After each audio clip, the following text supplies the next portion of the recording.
യോഗം തദ്ദേശ തെരഞ്ഞെടുപ്പ് ഫലം വിലയിരുത്തും. അസംബ്ലി തെരഞ്ഞെടുപ്പിന്റെ മുന്നൊരുക്കങ്ങൾ ചർച്ച ചെയ്യും. അതാണ് മെയിനായിട്ടുള്ള നമ്മുടെ അജണ്ട. എല്ലാവർക്കും അറിയാമല്ലോ.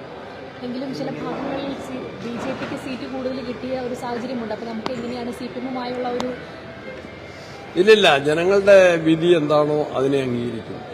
അതാണ് കോൺഗ്രസിന്റെ നയം. ബിജെപിക്ക് അങ്ങനെ വലിയൊരു വളർച്ചയൊന്നും ഉണ്ടായിട്ടില്ല.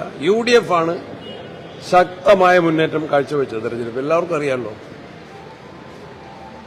തിരുവനന്തപുരത്തും തൃപ്പൂണിത്തുറയിലും പാലക്കാടും അതെങ്ങനെയാണ് നമ്മൾ തിരുവനന്തപുരത്തും UDFന്റെ നില, കോൺഗ്രസ് പാർട്ടി പ്രത്യേകിച്ചും നില ഡബിളാക്കി ഉയർത്തിയിട്ടുണ്ട്. ഇരട്ടി കണ്ട് സീറ്റുകൾ വർദ്ധിപ്പിച്ചിട്ടുണ്ട്. ചില സ്ഥലങ്ങളിൽ CPMന്റെ സ്ഥാനാർത്ഥികൾ പരാജയപ്പെട്ടു. അത് യാഥാർത്ഥ്യമാണ്. അത് അവരും പരിശോധിക്കട്ടെ. എന്നാൽ ഞങ്ങൾ BJPയുടെ ചില മേഖലയിലെ അവരുടെ കൂടുതൽ സീറ്റ് നേടിയത് ഗൗരവത്തിൽ ചർച്ച ചെയ്യും കോൺഗ്രസ് പാർട്ടി. അത് ഇന്ന് ചർച്ച ചെയ്ത് തീരുമാനിക്കും.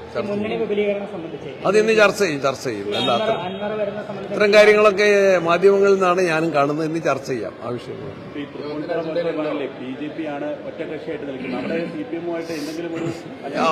ഇല്ല, അത്തരം കാര്യങ്ങളൊന്നും ആലോചിച്ചിട്ടില്ല. നിയമസഭാ തെരഞ്ഞെടുപ്പിന്റെ ചർച്ചകളിലേക്ക് കടക്കുകയാണ്. ആ ചർച്ചകളുടെ പ്രാരംഭം എങ്ങനെ ചർച്ച തുടങ്ങണമെന്ന് ചർച്ച ചെയ്യാം. ചർച്ചയിലേക്കല്ല, ചർച്ച തുടങ്ങാനുള്ള ചർച്ചയാണ്. ജനകീയമായിട്ടുള്ള അടിത്തറ വർദ്ധിപ്പിക്കും, വികസിപ്പിക്കുമെന്ന് ഞങ്ങൾ പറഞ്ഞു.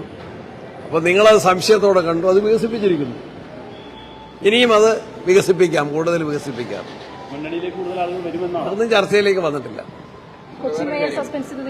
അത് പാർട്ടിയോടെ തീരുമാനിക്കേണ്ടതാണ്. എറണാകുളം DCC ഇവിടുത്തെ നേതാക്കന്മാർക്കും കൌൺസിലർമാർക്കും അതിനുള്ള ചുമതലയുണ്ട്. അവരത് സമയത്ത് ഉചിതമായ തീരുമാനമെടുക്കും. അത് ഞാനും പേപ്പറിൽ നിന്നുണ്ട്. ഞാനൊരു പേരിലും ചർച്ച ചെയ്യും. ഞാൻ പങ്കാളിയല്ല. ഒന്നുമില്ല, ഒരാശങ്കയില്ല. വളരെ അന്ന് ആലോചിച്ചിട്ടില്ല. ഞാനതിൻ്റെ അകത്ത് എനിക്കറിയില്ല. I am not informed at all. പൂർണ്ണ നിയന്ത്രണം എറണാകുളം DCC ആ രീതിയിലാണോ? പൂർണ്ണ നിയന്ത്രണം എന്നല്ല. ഇവിടെ നേതാക്കന്മാരെല്ലാവരും ഉണ്ട്. പ്രതിപക്ഷ നേതാവുണ്ട്, KPCC ഭാരവാഹികളുണ്ട്, DCC ഉണ്ട്. ആവശ്യമെങ്കിൽ മാത്രമേ നമ്മളൊക്കെ ചർച്ച ചെയ്യുള്ളൂ. സഭകളൊക്കെ അവരുടെ താല്പര്യമൊക്കെ അറിയിച്ചതാണ്. അത് ഞാനറിയില്ല. I am not informed.